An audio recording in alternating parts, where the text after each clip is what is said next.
से उम्मीदवार है, समाजवादी पार्टी के उम्मीदवारी से लेकर खड़े हैं और किन मुद्दों पर आप जो है इलेक्शन लड़ रहे हैं, क्योंकि बहुत सारे ऐसे मुद्दे हैं, कई पार्टियां ले चुकी है, लेकिन आप किन मुद्दों पे खास तौर पे फोकस करें? अस्सलाम वालेकुम रहमतुल्लाहि बरकातहू। अल्हम्दुलिल्लाह 2025-26 का ये जो महानगर पालिका का चुनाव है, इसके अंदर मैं पहले हमारे पार्टी के प्रदेश अध्यक्ष अबू आसिम जी, इनका शुक्रिया अदा करना चाहता हूँ और हमारी पूरी कमेटी का कि इन्होंने मुझे मौका दिया। दूसरी बात ये कि आज हर कोई इलेक्शन में खड़ा है, मगर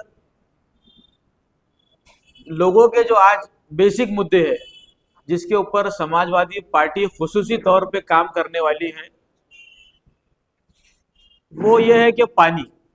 पानी हमारे पास सबसे बड़ा प्राथमिक मुद्दा रहेगा। उसकी वजह यह है कि जब मैं सबसे पहले इलेक्शन फॉर्म भर के आया तो मेरे गली के एक लेडीज मुझे मिले और उन्होंने ये कहा कि भैया हमारा सिर्फ एक काम कर देना।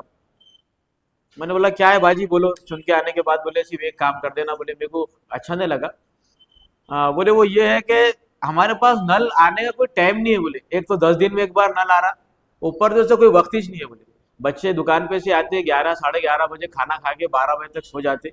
अब कभी 2 बजे से इंतजार करना पड़ा नल का, कभी 3 बजे तक, कभी 4 बजे तक, कोई टाइम नहीं है उसके अंदर। महिलाओं की जो परेशानी हो रही है, फिर रात में लाइट चली जा रही है।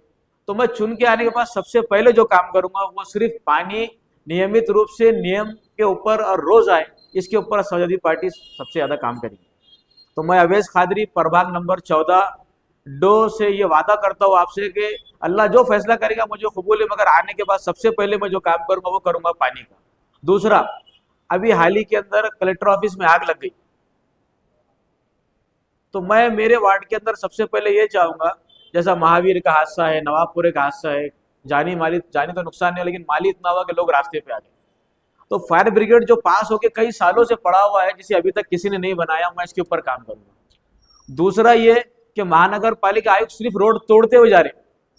आज चंपा चौक से लेके आकाशवाणी तक का जो रास्ता है, इसके अंदर लोगों से अभी तक मनपा आयुक्त खुद आके नहीं मिले कि तुम्हारी समस्या क्या है।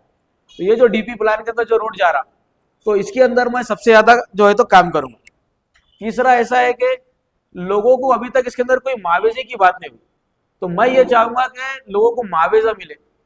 टीडीआर लेके गरीब लोग क्या करेंगे इसके अंदर, और जो भी है वो रास्ते का हल निकले। दूसरा ये है कि हमारे मोहल्ले में मस्जिदें जो खदीम है और मंदिर, ये डीपी प्लान के रोड के ऊपर जा रहे हैं, ये टूट रहे हैं, और इसके ऊपर कोई भी आवाज़ देने वाला नहीं है। समाजवादी पार्टी ने इसके लिए भी दस्तक लगाई थी और समझो इसके लिए आवाज़ उठाने वाली है। और एक बात बताते हुए बड़ी शर्म महसूस हो रही है मुझे कि महानगर पालिका पूरी तरीके से शिक्षा को बर्बाद करने को तुली हुई। ये मेरा सीधा सीधा आरोप है। आप भले ही आप देख रहे होंगे सोशल मीडिया पे ऐसे स्कूल बने वैसे स्कूल बने, तो मैं अभी ये चुनावी माहौल के दौरान में एक सवाल करता हूँ कि सीबीएसई स्कूल जो इन्होंने नाफिज किए, एक गरीब आदमी जो फ्री में मुफ्त में पढ़ाता था, तो आप मुझे बताइए कि वो 500 रुपये महीना कैसा भरेगा। जहाँ पे मुफ्त में गणवेश और किताबें दी जाती थी, जहाँ पे बताया जा रहा है कि शिक्षा हर किसी का अधिकार है, वहां पर महानगर पालिका सीबीएसई स्कूल के अंदर लोगों को ड्रेस और पैटर्न, जो सीबीएसई पैटर्न किताबें लेने के लिए 2-2, 3-3 हज़ार रुपये देना पड़ता। तो हम चाहेंगे कि सबसे पहले सीबीएसई पैटर्न और शिक्षा मुफ्त दी जाए, इसके लिए लड़ाई लड़ी जाए। और साथ ही साथ आज महिलाओं को आरोग्य के अंदर जितनी भी स्कीम्स आती है, आयुष्मान कार्ड, आभा कार्ड, सिर्फ कैंप चल रहे हैं, लेकिन लोगों के अंदर अवेयरनेस नहीं है इसके लिए कि आभा कार्ड कितना जरूरी है, आयुष्मान कार्ड कितना जरूरी है। आज मातृ वंदना योजना, जननी योजना, जिसकी वजह से हजारों लाखों रुपए गवर्नमेंट के फंड में पड़े हुए हैं, लोगों के अकाउंट में नहीं आ रहे। तो समाजवादी पार्टी इसके लिए काम करेंगी, और ऐसे कई मुद्दे हैं जिसके ऊपर समाजवादी पार्टी जनता के जो मुद्दे हैं, डेनिज आज 7 साल से कारपोरेटर नहीं है, मगर रास्ते बन रहे हैं, आज जो है तो साफ सफाई हो रही है, सब हो रही है, लेकिन जो बेसिक नीड है लोगों को, शिक्षा जो है तो डेली नीड्स, जो मिड डे मील कैसा आ रहा है स्कूलों में, और जो रोजगार है, जब बच्चे पढ़ेंगे नहीं तो बेरोजगारी बढ़ेगी ना सब।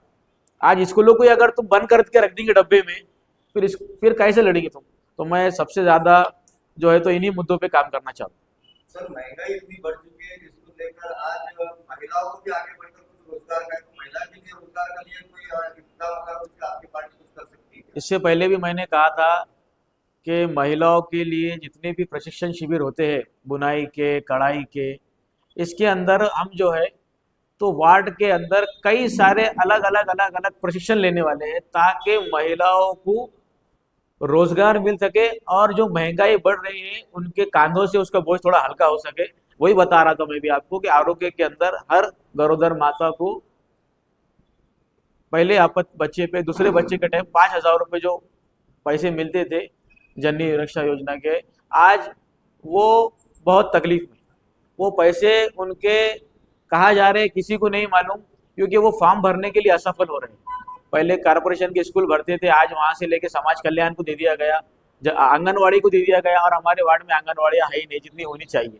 अभी मुश्किल से 2, 4, 5, 6 आंगनवाड़ियाँ होंगी। तीसरा, आम जनता, आज महानगर पालिका के जितने भी नगर सेवक, उनका ये फर्ज था कि अपने वार्ड में आम आदमी जो जन्म बर्थ के लिए परेशान है, औरतें कतारों लगा के थक गई, मनपा आयुक्त ने ऑनलाइन करे कि लोग जोन मुक्त करे, उल्टा उन्होंने लोगों को रास्ते पे ला ली।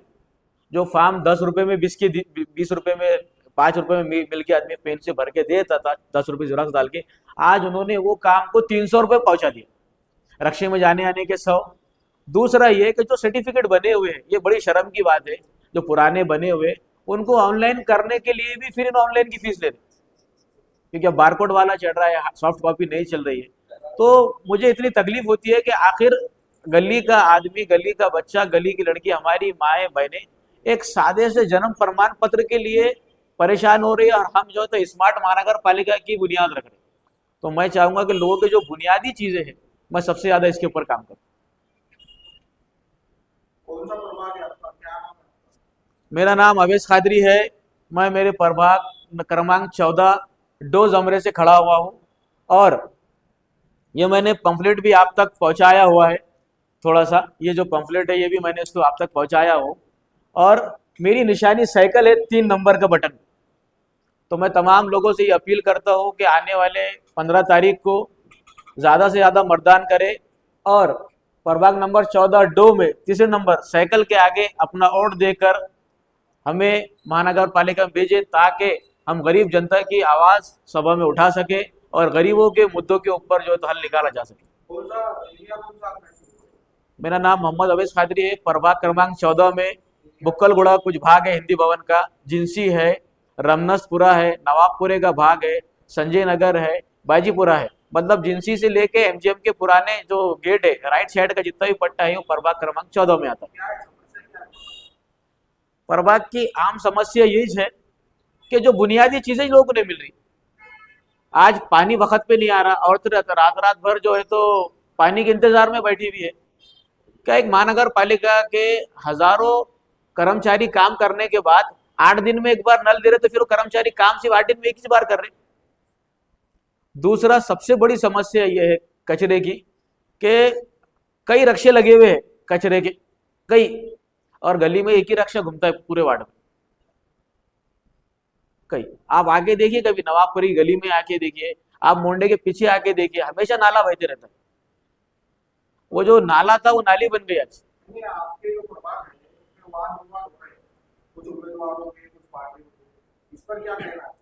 देखिए, इलेक्शन के वक्त ऐसे हालात आते जाते रहते हैं। जनता को सूझबूझ का ख्याल करना चाहिए, और जो अपना नेतृत्व करने वाला अपना नेता है उसी के आगे वोट दबाइए। मतदान मतलब उनका हक है, वही मतदाता है, और उन्हीं के वोट से हम चुन के आते हैं।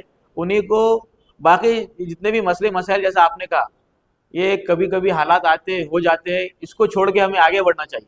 तो इससे दहशत तो नहीं है मतदाताओं में? ऐसा कुछ भी नहीं है, और ऐसा कोई भ्रम हमारे वार्ड में नहीं है। हमारी जनता बहुत अच्छी है, हमारे कैंडिडेट सभी अच्छे खड़े हुए हैं, और किसी किस्म का भी मुकाबला किससे? मेरा मुकाबला जो है तो कांग्रेस के डॉक्टर जफर से है, और एमआईएम के मुंशी पटेल से है। ये दोनों को मेरे वार्ड में कोई नहीं पहचानता। मुंशी पटेल तो हमारे क्षेत्र के ही नहीं है, लोग कभी मिले ही नहीं उनसे, कभी आगे हमारे जो लोग हैं कभी मिले ही नहीं उनसे आगे। खैर, मैं किसी को अपने मुकाबिल नहीं समझता। मैं ये समझता हूँ कि मैं अपना काम करते हुए चलूँ। मेरे गली के लोग, मेरे मोहल्ले के लोग, बाजू के लोगों ने मुझे देखा है, मेरे काम को देखा है। मैंने मेरे 13 साल जिंदगी के अंदर बहुत सारे समाजी खिदमत अंजाम दिए, वो लोगों से वाबस्तगी है। मेरे ब्लड कैंप हुए हैं, मेरे आरोग्य कैंप हुए हैं, और मैं हमेशा उनके साथ हूँ। और आने वाले कल के अंदर अल्लाह जो फैसला करेगा फिर मैं उनके साथ ही रहने वाला हूँ। एक थोड़ी सी अपील ले लो खाली। एक बार फिर बोल दीजिए आपका नाम और हाँ अपील अपील